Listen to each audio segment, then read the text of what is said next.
Please raise your right hand. Do you swear or affirm the testimony you're about to give will be the truth? I do. You may be seated. Thank you. You may inquire. Thank you, Your Honor. Good afternoon, ma'am. Can you please introduce yourself and spell your last name for the jury? Maricel Descalzo. My last name is spelled Descalzo. And Ms. Descalzo, can you tell us how you're employed? I'm an attorney, Okay, what type of attorney? a criminal defense attorney, And how long have you been practicing? since 2003. During a period of time ending shortly after her arrest, did you represent Donna Adelson? Yes, I represented her sometime in 2022 through maybe 3 months after she was arrested. And I want to direct your attention specific to the late October and beginning of November of 2023. During that time period, was her son on trial? I'm not sure about the dates, but it sounds about right. During that time period, when her son was on trial and shortly after, did you have some concerns based on statements that she was making? Concerns about Mrs. Adelson's mental state, yes. Yeah. Can you tell us what those were? She had made numerous statements about terminating her life if her son, Charlie Adelson, was convicted. Did that cause you to take any steps or actions to determine what you needed to do? Yes. And what were those? Well, first, I conferred with Daniel Rashbaum, who represented Charlie Adelson. So we discussed it, and we decided that we needed to call Ethics Council and call the Florida Bar to determine if we needed to take any additional steps, such as Baker acting her, or Baker acting is putting her in a mental institution, or anything else. Okay. After doing that, did you have further discussions with Mrs. Adelson about her mental state and what she was going to do to try to clear things up? Mr. Rashbaum and I spoke to her further, and, you know, she told us that what she really wanted to do was she wanted, you know, to get away on a vacation with her husband. Her husband agreed that this would be good for her mental state, and so we discussed a potential vacation. Okay. At that point in time, was there anything preventing Mrs. Adelson from traveling? As far as Mr. Rashbaum and I knew, there was not. Okay. And specifically, there were no warrants for her arrest? My understanding from speaking to Mr. Rashbaum, that Mr. Rashbaum had communicated with law enforcement and that there was no outstanding warrant. I had been in touch with the prosecutor of this case, and I apologize because I only remember your first name, but with Georgia. And we had discussed previously, not around this time, we had previously discussed that I represented Mrs. Adelson, so I assumed that if anything would happen, that if there was a warrant or if Ms. Adelson was going to be arrested, that I would be contacted. Did you advise Mrs. Adelson that if a warrant was issued, that you would provide her with that information so that she could self-surrender? So the discussions I had with Mrs. Adelson weren't exactly like that. Mrs. Adelson discussed what would happen if there was an arrest warrant, and the potential things that might happen. The prosecutor had never guaranteed for me that Mrs. Adelson could self-surrender. Okay. Did you tell her did you tell Mrs. Adelson that self-surrender was something that could happen? Yes, I did. Okay. And on November 6th, her son was convicted. Did you speak with her after that, specific as to her ability to travel? I don't remember the dates, but there was discussions about her traveling after the conviction, because around that time was when she was making was when Mrs. Adelson was making these serious threats about her life. Just a moment, Your Honor. Nothing further, Your Honor? Cross-examination. Yes, sir. Good afternoon. Good afternoon. Now, if someone has a warrant, is it up to the defendant or the suspect, the person who has the warrant, to dictate their terms of surrender? I don't think so. It's up to the law enforcement. It's usually up to law enforcement to decide how or where to apprehend that person, right? Yes. But, so it's not a requirement of law enforcement to notify someone when they have a warrant, but that is sometimes a courtesy that's extended. Is that right? That's correct. And that is a courtesy that's sometimes extended in situations where, let's say, someone is not a flight risk, right?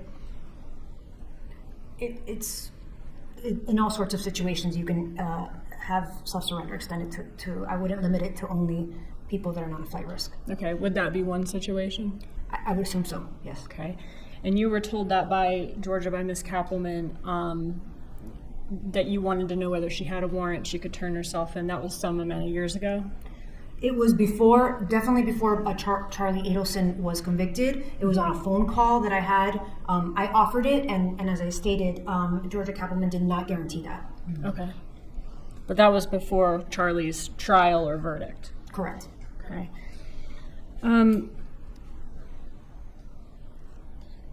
After the verdict, or I guess during the trial or after the verdict, did you disclose to anyone in the state attorney's office that Ms. Adelson was suicidal? Of course I didn't. Okay.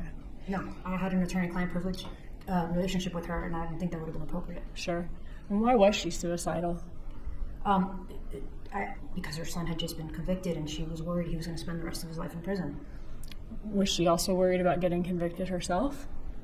I don't believe that was even crossed her mind. She was only worried about her son. Okay. Are you aware of a text message where she said that she was afraid she was next, but don't worry, she would take care of that? I'm not. I'm sorry. Was that a text message to me, or? I don't believe so. Yeah, I don't have any knowledge of that. Okay.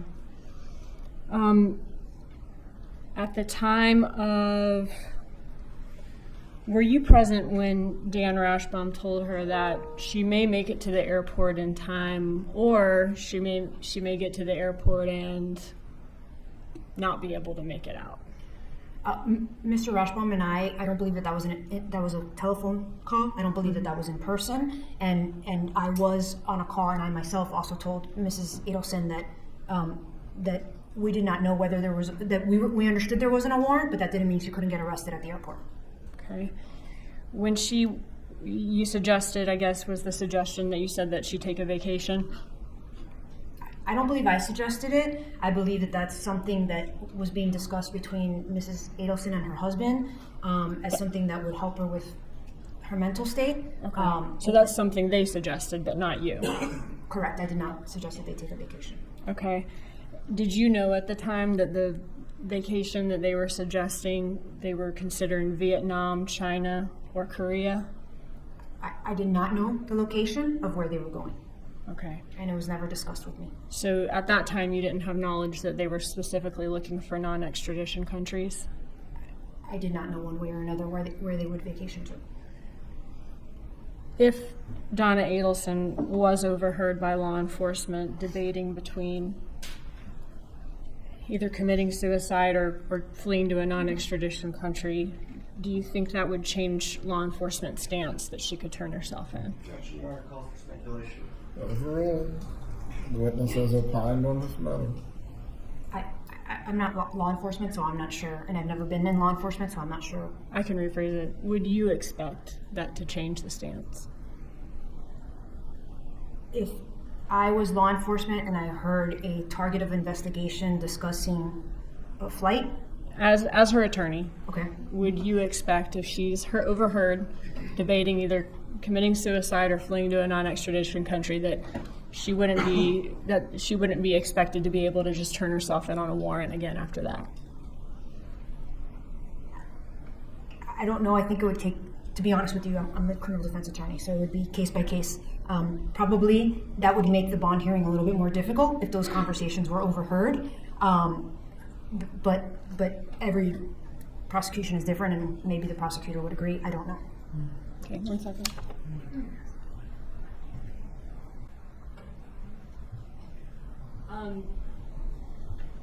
Specifically, though, about self-surrender, would you expect that to change law enforcement stance as to self-surrender, not as to a bond? Again, I think that that's specific to each case, and I don't know exactly what was overheard, so I apologize, but I don't really have a concrete answer for you, other than what I said before, that it would come up at a bond hearing. Thank you. Redirect examination. Thank you, Your Honor. Mr. Descalzo, the prosecutor asked you about fleeing the jurisdiction. My client talked to you about a vacation, correct? That is correct. It was not fleeing the jurisdiction.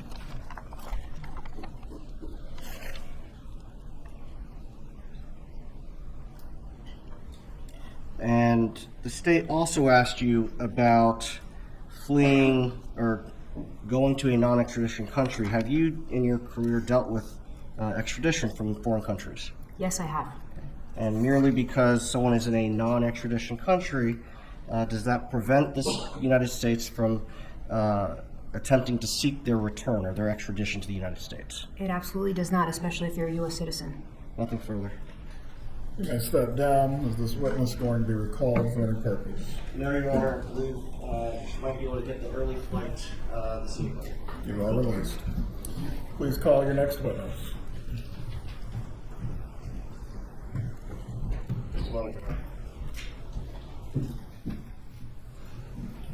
Let's recall Sarah Newhouse. Please come up to the witness stand.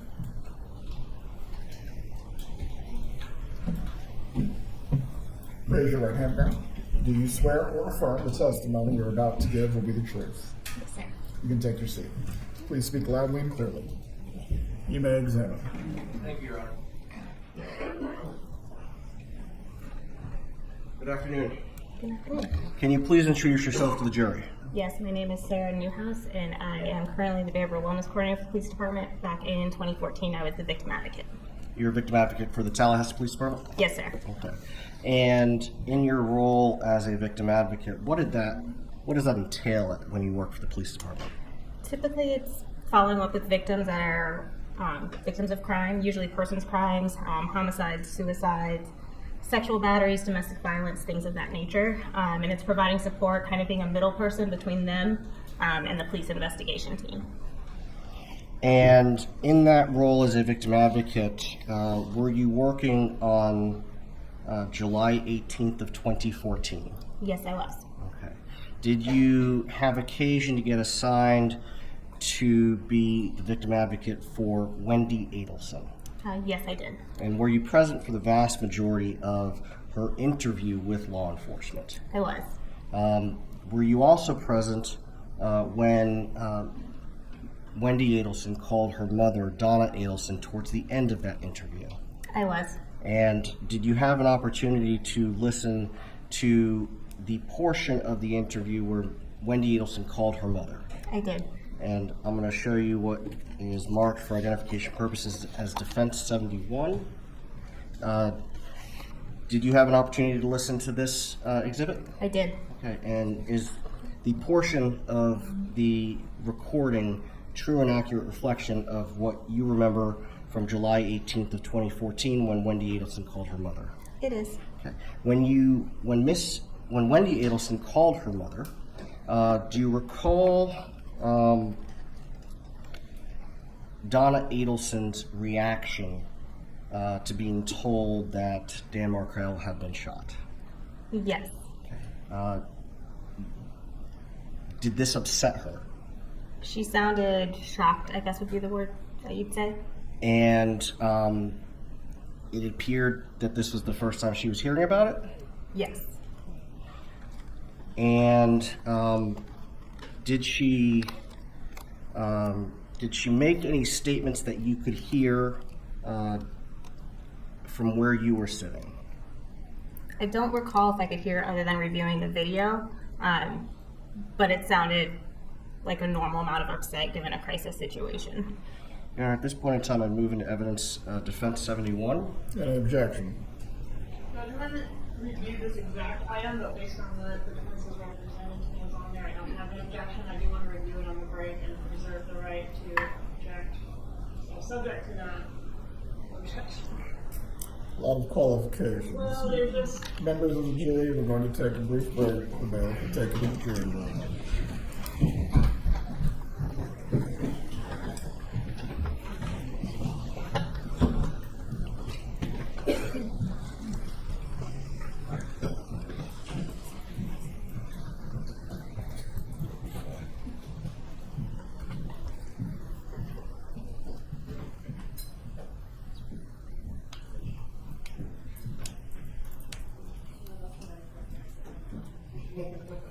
You can be seated. If anyone needs to stretch their legs or use the restroom, please do it now.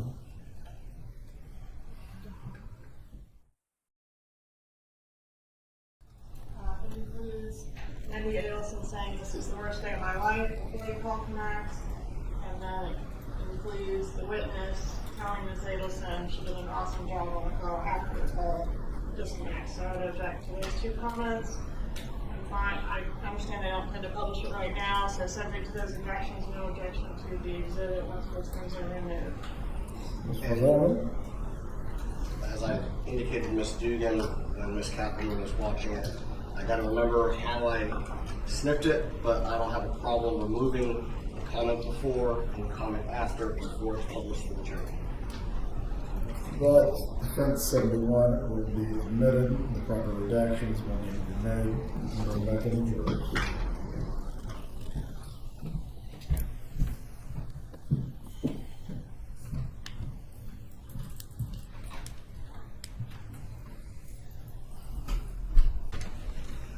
Everyone can be seated. Defense 71 is admitted at this time.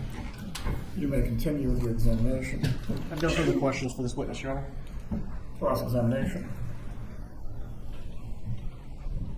Did you hear any weeping or wailing going on at the other end of the phone during this phone call? Not that I recall, no. Did you know Donna Adelson? No. Have you ever met her? No. So you don't know what her normal demeanor is like? Correct, I don't. Okay. But Wendi Adelson, her daughter, presumably does know. Correct. And do you remember Wendi Adelson making the comment after that phone call that she handled that well? Objection, Your Honor. That's hearsay. That's exactly what was asked to be removed from the Please sit down. Ask that the hearsay sustained. No further questions. Redirect. Your Honor, can you just strike the question from Ms. Kaplan? Members of the jury, you are to disregard the last question of the prosecutor to be struck from the record. You may step down. Will the witness be recalled? No, Your Honor.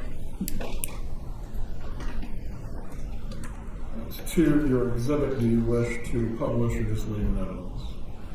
Not at this time, Your Honor. I do need to make the edits that were requested outside the presence of the jury so that it removes the two references. It could just take a few minutes. Well, the jury will have a brief break. The bailiff will take the jury room once again.